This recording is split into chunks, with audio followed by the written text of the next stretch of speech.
programang ito ay rated SPG. Striktong patnubay at gabay ng magulang ang kailangan. Maaaring may masiselang tema, lengguwahe, karahasan, sexual, horror o droga na hindi angkop sa mga bata. Kung mainit na kape yung hawak niya tapos tumapon sa kanya, she could have suffered third-degree burns.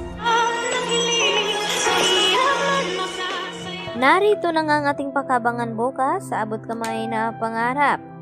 Nagulat naman itong si Giselle nang biglang may isang babaeng nagsalita at dito na sinabi na kung kape daw ang hawak nito ay tiyak na mapapaso at titiyakin na sa US ay makukulong daw itong si Giselle. At hindi naman maintindihan ni Giselle na kung bakit ganun ang sinabi sa kanya ng babaeng ito dahil diretso nga itong umalis at tumalikod sa kanya. Samantala, nakalipas na nga ang ilang buwan at ilang linggo ay dito naman na tila nagkaroon na nga ng magandang resulta dito nga sa pagpapagaling kay Don Pepe. At siya ang makapagsabi dito kung sino nga itong babae na bigla na lamang sumulpot sa Apex Hospital. At dito nga napalihim na kinakausap ni Annalyn itong kanyang lolo Pepe at sinabi na may nakilala daw siyang isang babae at dumalaw pa dito sa kanya.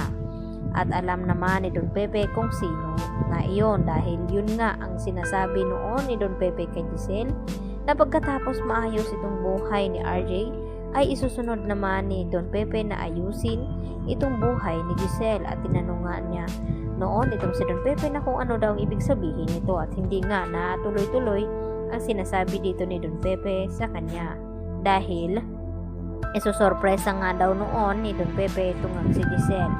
Sa inakala ni Giselle na matagal na panahon na wala na nga itong kanyang anak. At dito naman nagulat at nasorpresa itong si Giselle nang magkamalay na nga itong kanyang ama at sinabi na kung sino itong babaeng panay dalaw dito nga kay Don Pepe. At dito na ipinaliwanag ni Don Pepe sa kanila na ang babaeng ito ay ito pala ang anak ni Giselle na si Justin na makikilala nga dito nila Annalyn at RJ at lalong-lalo na itong si Zoe. At alam na alam din ni Justin ang tunay na ugali dito ni Zoe na tila walang pakialam. At dito na rin yan na ipapamana ni Don Pepe sa kanyang apo na si Justin itong Apex Hospital. Kaya makikilala at masubaybayan na nga natin itong ang anak ni Giselle. Samantala, absuelto naman itong si Zoe at itong si Moira sa ebidensya na nakuha ng mga pulis dahil napatunayan nga ngayon ni RJ na wala daw kinalaman itong si Zoe sa nangyari nga dito kay Don Pepe dahil nagpapaawa nga ito dito kay RJ. Nang makita nga dito nila Giselle at RJ ang sapatos nakapariho dito sa nakuhang ebidensya ng mga pulis at mariin na itinatanggi nga dito ni Zoe na wala daw siyang kinalaman ito dahil nagpunta daw siya ng gabing iyon kaya hindi niya namalayan na nahulog itong disenyo ng kanyang sapatos at hindi ibig sabihin na iyon na siya na nga ang kasabwat ng mga kriminal at hindi daw niya kayang saktan ang kanyang lolo Pepe.